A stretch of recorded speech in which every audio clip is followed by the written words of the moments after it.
Hello hi everyone. मैं Sangeeta expert में आप सबका स्वागत करती हूँ। आज हमारी 12th क्लास की वीडियो है, ये होम साइंस की। इसका चैप्टर मैंने लिया है उपभोक्ता शिक्षा और संरक्षण। ये आपके 6 नंबर का चैप्टर है। हर चैप्टर के हैं वो नंबर डिसाइड है, इसीलिए मैंने आज ये चैप्टर है वो सिलेक्ट किया है। यहाँ से आपके 4-5 क्वेश्चन ऐसे हैं जो हमेशा उसमें से 2 क्वेश्चन हैं जो बड़े आपके 3 नंबर या 4 नंबर वाले में पूछा ही जाता है, और बाकी जो 2-3 क्वेश्चन है वो ऑब्जेक्टिव टाइप में भी मिलेगा आपको। एक आपका 1 नंबर का 1 लाइनर क्वेश्चन के अंदर मिलेगा। तो इस चैप्टर के अंदर बहुत सारी ऐसी बातें हैं जिनको आपको ध्यान से देखना है। तो आज हमारा ये उपभोक्ता वाला चैप्टर है वो शुरू करते हैं। सबसे पहले तो आपको उपभोक्ता का अर्थ पता होना चाहिए। उपभोक्ता क्या होता है? तो उपभोक्ता क्या होता है? उपभोक्ता जैसे मैं भी एक उपभोक्ता हूँ, आप लोग भी उपभोक्ता है। जो वस्तु और सेवाओं का उपभोग करने वाला व्यक्ति होता है उसको हम क्या कहते हैं? उपभोक्ता कहते हैं। लेकिन इसमें क्या आता है, एक निश्चित समय हो जाता है।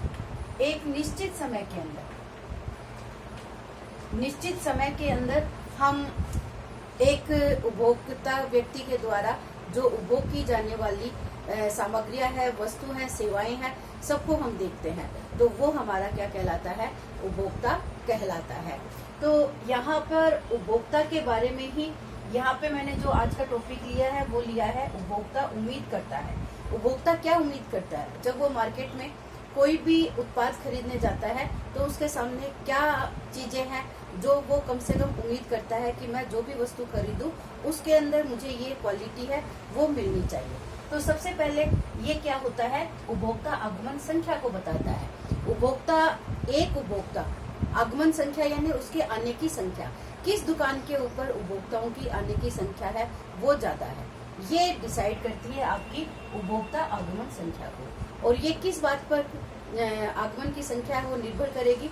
वो उस बात पर निर्भर करेगी कि मार्केट में कौन सी दुकान के ऊपर अच्छी क्वालिटी की चीज मिलती है, यानी उसका कोई मानक चिन्ह होगा।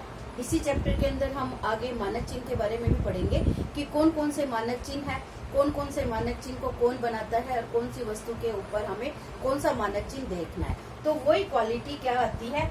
आपकी आगमन संख्या को बताती है। यानी जो वस्तु अच्छी क्वालिटी की होगी वही उपभोक्ता खरीदना चाहेगा, जो उसके लिए फायदेमंद हो, उसको किसी भी तरीके से उस वस्तु से कोई नुकसान पहुंचने वाला नहीं हो। तो मार्केट में हमें उन्हीं वस्तुओं को खरीदना है, देखना है, और किस दुकान के ऊपर उत्पादों खरीदने वाले व्यक्तियों की संख्या अधिक आ रही है, ये आपकी सारी क्या बताती है? उपभोक्ता आगमन संख्या को बताता है। तो यहाँ पर हम क्या देखेंगे कि उपभोक्ता उम्मीद करता है, क्या क्या उसको कैसी वस्तु चाहिए, किस वस्तु के लिए वो उम्मीद कर रहा है, क्या क्वालिटी उसके अंदर होनी चाहिए। तो यहाँ पर सबसे पहली क्वालिटी जो बताई गई है वो क्या बताई गई है? उचित कीमत बताई गई है। आपको सबको पता है मार्केट में जाते हैं तो एक ही वस्तु की हमें अलग अलग जगह के ऊपर अलग अलग कीमतें देखने को मिलती है, तो उपभोक्ता को इससे काफी नुकसान होता है। तो सबसे पहले प्रायोरिटी वो किसको देगा? जिसकी उचित कीमत हो, यानी उपभोक्ता उसी वस्तु को खरीदना पसंद करेगा जो क्वालिटी में तो अच्छी होती है, साथ में क्या होती है? उसकी उचित कीमत भी होनी चाहिए। यानी उचित कीमत पे वस्तु मिलेगी तो उपभोक्ता के लिए सही होगा, उसकी आय के अकॉर्डिंग वो अपने बैलेंस को बना सकेगा। तो सबसे पहली जो क्वालिटी देखेगा वो क्या देखेगा? उचित कीमत होना जरूरी है। दूसरी वो क्वालिटी देखेगा, वो क्या देखेगा कि उपयुक्त सभी जानकारियां, यानी जो भी हम प्रोडक्ट ले रहे हैं उसके बारे में वो जो हमारा उपभोक्ता है उसको वो सारी क्वालिटी उस वस्तु के बारे में पता होनी चाहिए। ये जानकारी देने का अधिकार होता है उस विक्रेता के द्वारा, यानी विक्रेता उस वस्तु के बारे में पूर्ण जानकारी अपने उपभोक्ता को देगा, तो वो क्या होगा? उपयुक्त जानकारी उस उपभोक्ता को मिलेगी, और जानकारी मिलने के बाद में ही वो डिसाइड करता है कि वो वस्तु उसे खरीदनी चाहिए या नहीं खरीदनी चाहिए। तो उपभोक्ता के साथ है इस तरीके का कोई दुर्व्यवहार नहीं होना चाहिए। जो भी प्रोडक्ट वो खरीद रहा है उसकी उपयुक्त जानकारी देने का अधिकार रहता है। तीसरी जो हमारी बात है वो क्या है? प्रामाणिक, यानी असली वस्तु होनी चाहिए।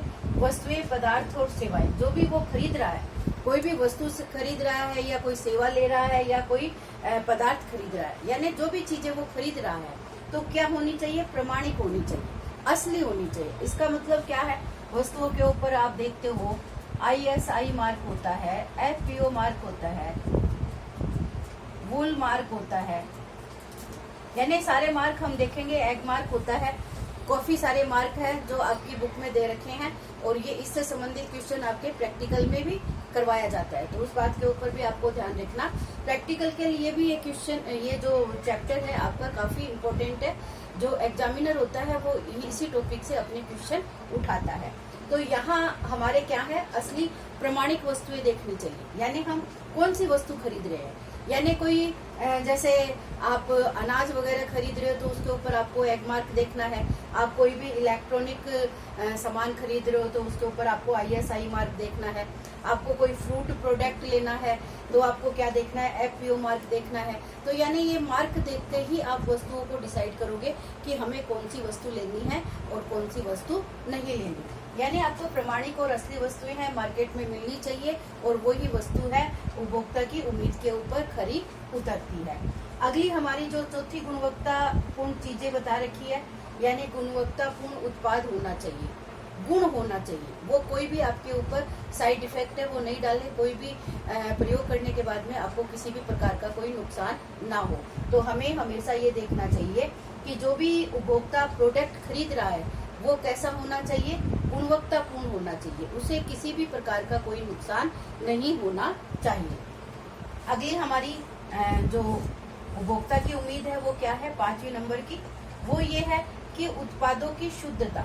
आपको सबको पता है कि सबसे बड़ी जो उपभोक्ता के सामने क्या आती है, मिलावट आती है, समस्या है सबसे बड़ी मिलावट की समस्या। आप मार्केट में देखो, अनाज देखो, मसाले देखो, घी तेल देखो, या दूध देखो, किसी भी तरीके की कोई भी वस्तु देखो, आप जो भी वस्तु उपभोग की आप मार्केट में खरीदने जाते हो, सब में आपको किसी न किसी तरीके की मिलावट मिलती है। तो ये मिलावटपूर्ण जो चीजें होती है ये उपभोक्ता के लिए काफी नुकसानदायक होती है, नई नई बीमारियों को जन्म देती है। तो हमेशा जो भी उत्पाद हो वो शुद्ध होना चाहिए, और शुद्ध उत्पाद ही आपको बेचना चाहिए, और उसी की ही उपभोक्ता क्या करता है, डिमांड करता है, जो उसकी उम्मीद के ऊपर होनी चाहिए। तो हमारी सबसे, हम आगे जो अगला टॉपिक पढ़ेंगे वो उपभोक्ता की समस्या पढ़ेंगे, और उपभोक्ता की समस्या हमें यही बताती है कि जो मिलावट है वो सबसे बड़ी समस्या होती है उपभोक्ता के सामने। आज मार्केट में कोई ऐसी चीज नहीं देखने को मिलेगी जिसमें मिलावट नहीं हो, क्योंकि मिलावट उसका प्रथम उद्देश्य होता है एक विक्रेता के लिए, और वो उससे अपना लाभ है वो अधिक से अधिक कमाना चाहता है। अगली जो हमारी उम्मीद है वो क्या है, बिक्री और प्रोत्साहन में नैतिकता होनी चाहिए। यानी आप अपनी बिक्री को बढ़ाने के लिए क्या करते हो, कस्टमर को प्रोत्साहन देते हो, एक के साथ एक फ्री जैसे ऑफर को रखते हैं, या आप एक सामान लोगे 2 फ्री मिलेगा, या कोई दिवाली है, जैसे अब आगे दिवाली आएगी तो ऐसे फेस्टिवल के ओकेजन के ऊपर क्या करते हैं, उसमें प्रोत्साहन वाली चीजें हैं, गिफ्ट वाली चीजें हैं, वो उसके साथ जोड़ देते हैं। तो ये भी उपभोक्ता के लिए क्या है, सही बात नहीं है।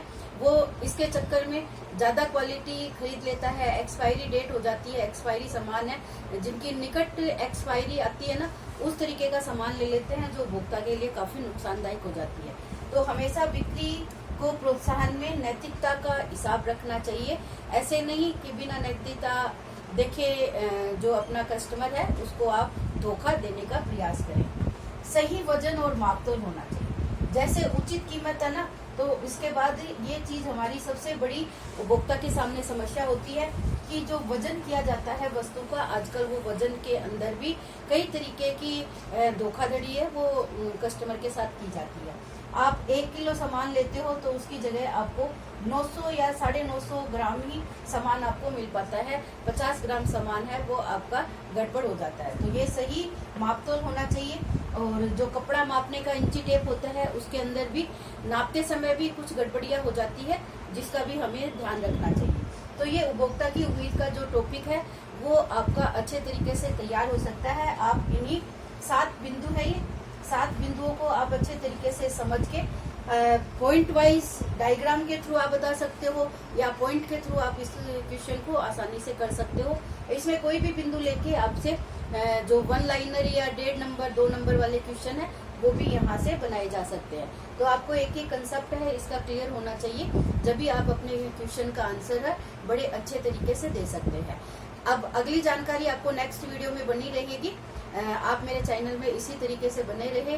चैनल पसंद आए आपको तो आप इस YouTube चैनल को आप लाइक और सब्सक्राइब करें और इसके ऊपर कमेंट करें। जो भी आपकी समस्या है आप कमेंट के थ्रू पूछ सकते हो, आपको उसका तुरंत जवाब मिलेगा। All the best everyone.